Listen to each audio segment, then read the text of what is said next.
Hey there, it's CJ Willie, and today I'm cracking a pack. I have a pack of Magic the Gathering Core Set 2021. So, the newest pack or set from Magic the Gathering. I'm going to crack this pack open, see what we get. Just my usual commentary when I crack it open, from a very casual Magic the Gathering player perspective, kitchen table player, if you will. So no, Friday Night Magic grinder or Pro Tour grinder. Just what's cool about these cards. Okay, hopefully get something really cool out of the pack. Oh, huh. These must have been made in Japan. So let's flip it over. And I think, let's see, that's going to be add card, land, probably didn't get a foil, rare, uncommon, uncommon. Let's see if I get it right. All right, I think I did get it right. Okay. First card in the pack is Masked Blackguard. 2 mana, 1 and a black. Human Rogue. It's 2/1. It has flash. You can pay 2 and a black. Masked Blackguard gets +1/+1 until end of turn. So, something you can flash in, maybe something you can pump in the late game. Seems like a decent enough common. Fear of the Bitten. 1 red, enchantment or enchanted creature. Enchanted creature gets +2/+2 and attacks each combat of Fable. Probably, really good in a red-white or red-black aggressive type deck. Frost Breath, 3 mana, 2 and a blue. It's an instant. Tap up to 2 target creatures. Those creatures don't untap during their controller's next untap step. This is a card that I played very early on when I got into Magic the Gathering. I had an intro deck. It was the Lone Revenant intro deck. I don't remember the name of it. But Frost Breath was a card that I enjoyed and probably started my affinity for playing blue control, blue-white or blue-black. Warded Battlements, 3 mana, 2 and a white. It's a wall. It's an 0/3 defender. Attacking creatures you control get +1/+0. So maybe a little bit of an odd fit in an aggressive deck, but it does give your attacking creatures an extra point of power, so it might have some utility. Forgotten Sentinel is 4 generic mana. It's an artifact creature golem. It's a 4/3. Enters the battlefield tapped. So kind of a slow moving artifact. Sanguine Indulgence, 4 mana, 3 and a black. Sorcery. This spell costs 3 less to cast if you've gained 3 or more life this turn. Return up to 2 target creature cards from your graveyard to your hand.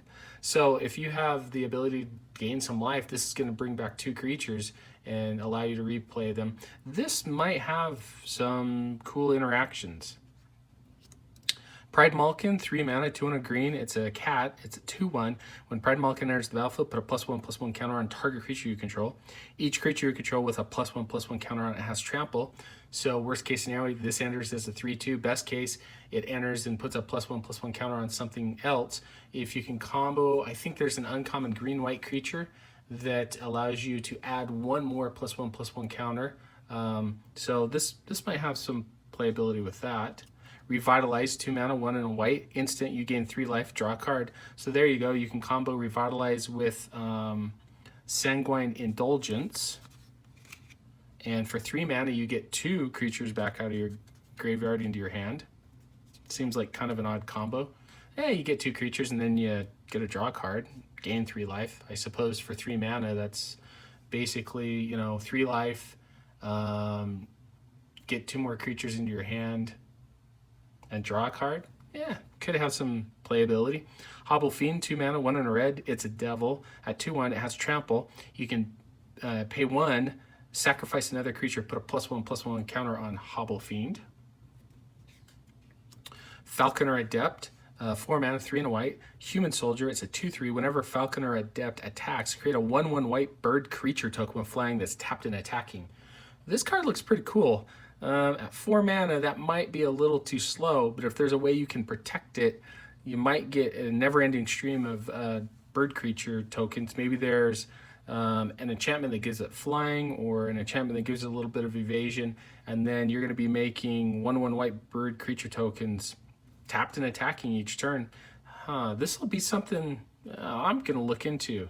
I like blue-white flyers, and this might be a blue-white flyer enabler. Oh, cool. We got one of the quote-unquote mythic rare uncommons in the set. Eliminate, 2 mana, 1 and a black. It's an instant. Destroy target creature or planeswalker with converted mana cost 3 or less. I kind of have the feeling that they printed this card specifically to deal with Teferi out of War of the Spark, even though it's going to rotate here in a couple of months when the new Zendikar set comes out. Llanowar Visionary, I must have not counted correctly because here's a common for 3 mana. It's 2 and a green. It's an elf druid at 2/2. When Llanowar Visionary enters the battlefield, draw a card. You can tap it to add green. This is probably one of the best commons in the set, and it probably should have been an uncommon just based upon its power level. I really like this card. I loved Elven Visionary, and I love, Elvish Mystic or, Llanowar Elf, whatever you want to call it. So I see this card being really, really powerful. And then Cultivate, 3 mana, 2 and a green. It's a sorcery. Search your library for up to 2 basic land cards. Reveal those cards. Put one onto the battlefield tapped and the other into your hand. Then shuffle your library. So it's upgraded to uncommon from common.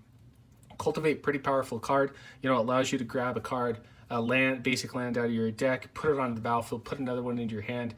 Great way to ramp. I've never really played with Cultivate itself. I've played with a lot of similar cards that get you a land, and now I'm pretty excited to play with Cultivate now that it's in the standard rotation.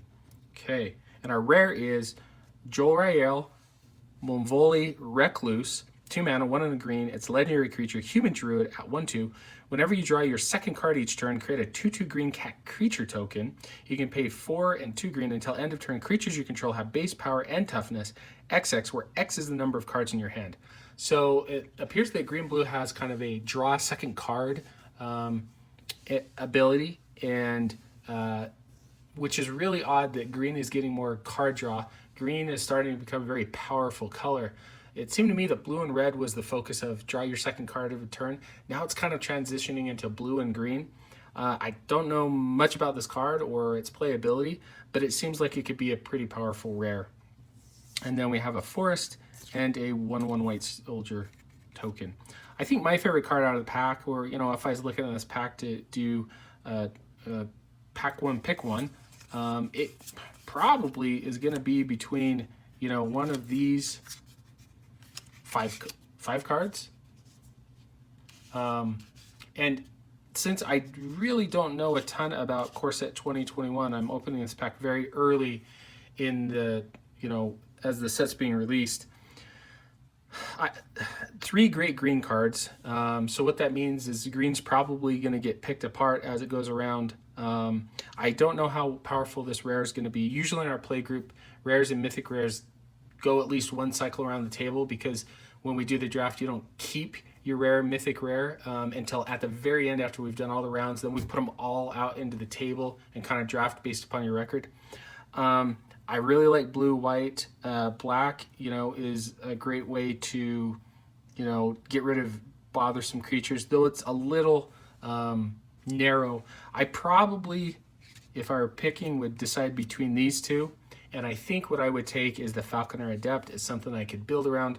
With this being narrow and not too many planeswalkers you're going to grab at and draft, I think Falconer Adept would be my pick. Anyway, hope you enjoyed the video. If you did like it, please subscribe and share. Take some time to tell me in the comment section what was your favorite card or the best card out of the pack. Until I'm back to crack the next pack in Magic: The Gathering.